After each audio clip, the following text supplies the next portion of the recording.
পারবেন আমাদের দেশের অন্যতম ফেক ফিনিশার জাকের আলী ভারতের বিপক্ষে ঠিক কোন কোটায় ক্যাপ্টেনের দায়িত্ব পেয়েছে? সে কখনো কোনোভাবে ক্যাপ্টেন হওয়ার যোগ্য ছিল, নাকি তাকে সালাউদ্দিন কোটায় ক্যাপ্টেন বানানো হয়েছে? পুরো এশিয়া কাপে একটি ছয় নাই, ফর্মেও নাই, সে নাকি আবার ফিনিশার, কিপিং প্র্যাকটিস নাই। এই ছেলেকে হুট করে বানিয়ে দিচ্ছে ক্যাপ্টেন। এখন রেজাল্ট কি আসলো সবাই দেখলেন। আর যে ছেলের ক্যাপ্টেন্সিতে গ্লোবাল টি-20 চ্যাম্পিয়ন হয়েছিল, আরেকবার ফাইনালে তুলেছিল দলকে, অসাধারণ কিপার ফর্মে থাকা সোহানকেই বসায় রাখা হলো। দেশের সবচেয়ে hard hitter batsman chewing gum Zaker Ali অনিককে নাকি কেউ কিনতে আগ্রহ দেখিয়েছিল না। এটা কি কোনোভাবে মানা যায়? অকশনের রুলসে ছিল এ এবং বি ক্যাটাগরি থেকে সব ফ্রাঞ্চাইজিকেই 2টা করে প্লেয়ার কিনতে হবে, কিন্তু এবারের বিপিএলে প্রথমবার অংশ নেওয়া ভোদাই ফ্রাঞ্চাইজি সেই রুলস ব্রেক করে কোনো প্লেয়ার কিনছিল না। লাস্ট দিকে এ এবং বি ক্যাটাগরিতে মাহিদুল ইসলাম অঙ্কন ও চুইংগাম জাকিরই বাদ ছিল, তাই এই দুইটাকে 35+35 লাখে নোয়াখালী এক্সপ্রেসের ঘাড়ে উঠিয়ে দিছে। তারা নিবে না, তারপরেও উঠিয়ে দিছে। পিএল অকশনে চলছে টান টান উত্তেজনা।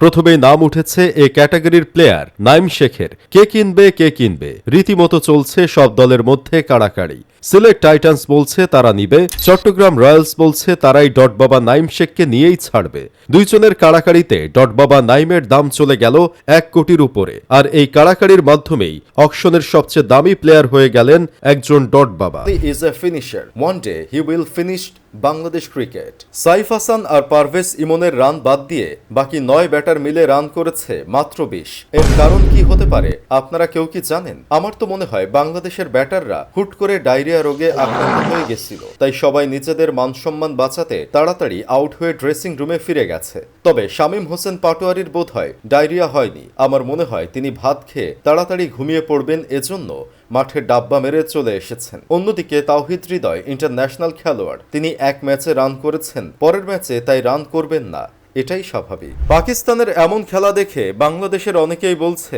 এমন বাজেই যদি খেলবা তাহলে আমাদেরকেই ফাইনালে যাইতে দিতা, তাহলেই ভালো হতো। অন্তত এক টুর্নামেন্টে এক দলের কাছে 3 বার বেজ্জতি হওয়ার রেকর্ড থেকে বেঁচে যেতে পারতা। বেশি বুঝলে আসলে বেজ্জতি হতে হয়। পাকিস্তানকে ভারত পদে পদে অপমান করছে, খেলা শেষে হাত মেলায়নি। এশিয়া কাপ শিরোপা পাকিস্তানের বোর্ড প্রেসিডেন্ট দিলে নিবেন না বলে আগে থেকেই জানিয়ে দিয়েছে। পাকিস্তান থাকলে খেলবে না, ওটা করবে না, সেটা করবে না বলে অনেক নাটকীয়তার জন্ম দিয়েছে এই ভারত। এজন্য হলেও পাকিস্তানের ফাইনালে গিয়ে ভারতকে দাঁত ভাঙা জবাব দেওয়ার দরকার ছিল। এবার চিন্তা করে দেখেন, যেখানে লিটনের দাম 70 লাখ, তিনি একজন টি-20 জাতীয় দলের ক্যাপ্টেন, প্রতিনিয়ত তিনি খেলে যাচ্ছেন জাতীয় দলে, সেখানে তার দাম হয় না। কিন্তু যে জাতীয় দলেই চান্স পায় না, একবার চান্স পেলে লাথি মেরে আবার বের করে দেওয়া হয়, সেই প্লেয়ারের দাম নাকি 1,10,00,000 টাকা। মানুষ তো আর এমনি এমনি এই বিপিএল কে বিনোদন প্রিমিয়ার লিগ বলে নাই ভাই। বিপিএল এ সবচেয়ে বেশি ব্যালেন্স দল বানিয়েছে রংপুর আর রাজশাহী, কিন্তু আমি বলছি সবচেয়ে ব্যালেন্স আর ভয়ঙ্কর দল বানিয়েছে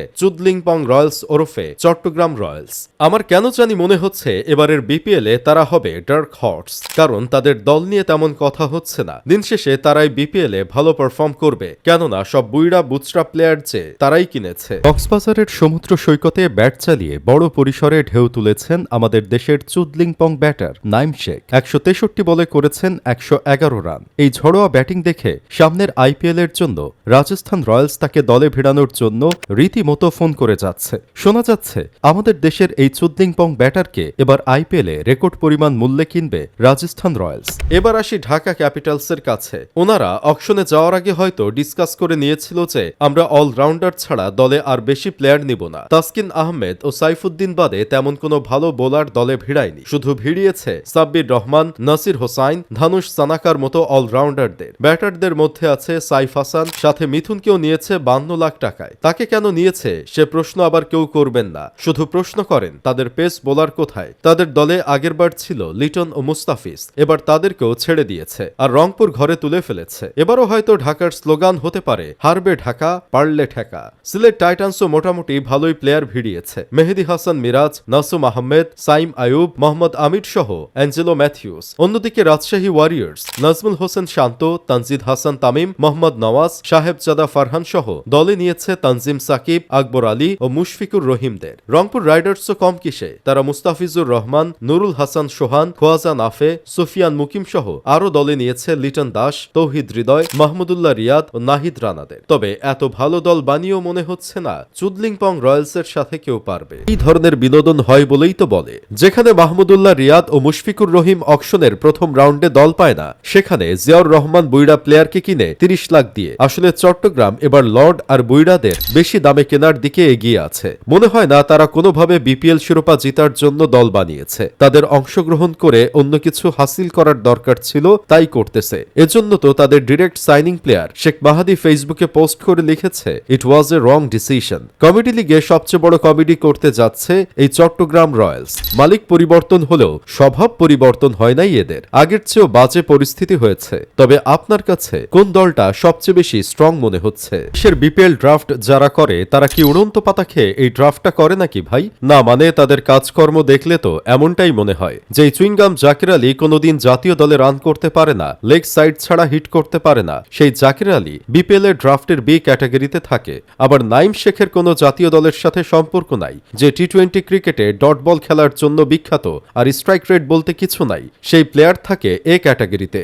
রাইজিং এশিয়া কাপে বাজে পারফর্ম করা ইয়াসির আলী ও মাইদুল ইসলাম অঙ্কন থাকে বি ক্যাটাগরিতে। অথচ রাইজিং এশিয়া কাপে বেশি উইকেট পাওয়া রিপন মন্ডল থাকে সি ক্যাটাগরিতে ও সেরা পারফর্ম করা একটা সেঞ্চুরি করা প্লেয়ার হাবিবুর রহমান সোহান থাকে ডি ক্যাটাগরিতে। এ টিমের সাথে রাইজিং এশিয়া কাপে হেরেছে বাংলাদেশ এ টিম, যেখানে পাকিস্তান বাংলাদেশকে টার্গেট দিয়েছিল মাত্র 126 রান। সেখানে তারা মাঠে নেমে এমনভাবে দায়িত্বজ্ঞানহীন ব্যাটিং করে পিটানো শুরু করছিল এক একজন ব্যাটার, যা দেখে মনে হচ্ছিল তারা 200 রানের টার্গেটে মাঠে নেমেছিল। চুল পাকলামি করে এক একজন আউট হয়ে চলে আসলো। তবে সাকলাইন ও রিপন মন্ডলের জুটির কারণে বাংলাদেশ ড্র করতে সক্ষম হলো। সেমিফাইনাল থেকে ফাইনালে ভারতের বিপক্ষে তারা এই সুপার ওভার খেলেই উঠেছিল, আবার ফাইনালেও খেললো সুপার ওভার, আর সেখানে গিয়ে হেরে গেল বাংলাদেশ। আপনারা হয়তো সামনে টি-20 ম্যাচের স্কোয়াডটা ভালো করেই দেখেছেন, যেখানে রীতিমতো খারাপ পারফরমেন্স করেও দলে আবার জায়গা পেয়েছে জাকির আলী, নুরুল হাসান সোহান এবং তাওহিদ হৃদয়। কিন্তু বাদ পড়েছেন তাসকিন আহমেদ ও শাবিব হাসান পাটোয়ারি। তাদের পারফরমেন্স ভালো ছিল না, বাদ পড়েছে। তবে একটা জিনিস বুঝলাম না, জাকির আলী, তাওহিদ হৃদয়ের মতো আউল ফাউল ব্যাটাররা এখনো কিভাবে বাংলাদেশের টি-20 স্কোয়াডে জায়গা পাচ্ছে, নাকি তাদের কাছে আমাদের দেশের সিলেক্টরদের গোপন ভিডিও আছে? না, মানে এমনিতেই দেশের ক্রিকেটে এসব মাইয়াবাজির কেলেঙ্কারির অভাব নাই, তাদের গোপন ভিডিও থাকাটাও এখন স্বাভাবিক বিষয়। তা না হলে তো এভাবে ধারাবাহিক ফ্লপ পারফরমেন্স করার পরেও আমাদের দেশের ক্রিকেটে তারা চান্স পায় কিভাবে? ডট কিং মোহাম্মদ নাইম শেখের সাথে, কারণ কয়েকদিন আগে তিনি ঘরোয়া লিগে পারফরমেন্স দিয়ে জাতীয় দলে জায়গা পেয়েছিল।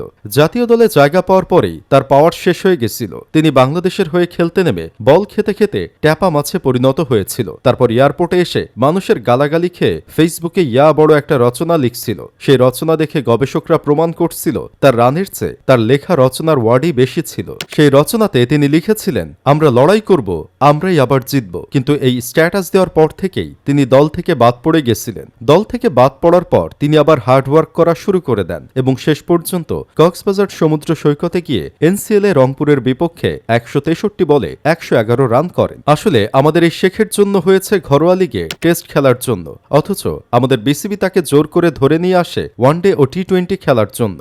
এজন্য বাপ্পি চৌধুরী একবার বলছিল, আমাকে যদি এখন শাহরুখ খান কলকাতা টিমের হয়ে খেলতে নিয়ে যায়, আমি কি পারবো ব্যাট করতে? পারবো না। যার যেটা কাজ সেটাই করতে দেওয়া উচিত। আবার এমন ঘরোয়া লিগের সুন্দর প্লেয়ার হচ্ছে এনামুল হক বিজয়, যিনি জাতীয় দলে চান্স পেলে হয়ে যান এনামুল হক পরাজয়। তিনি ঘরোয়া লিগে ভালো করে জাতীয় দলে আসেন, আবার জাতীয় দলের ডাব্বা মেরে এসে ফেসবুকে রচনা লিখে বলেন, আমি আরো ভয়ঙ্কর ভাবে ফিরে আসব।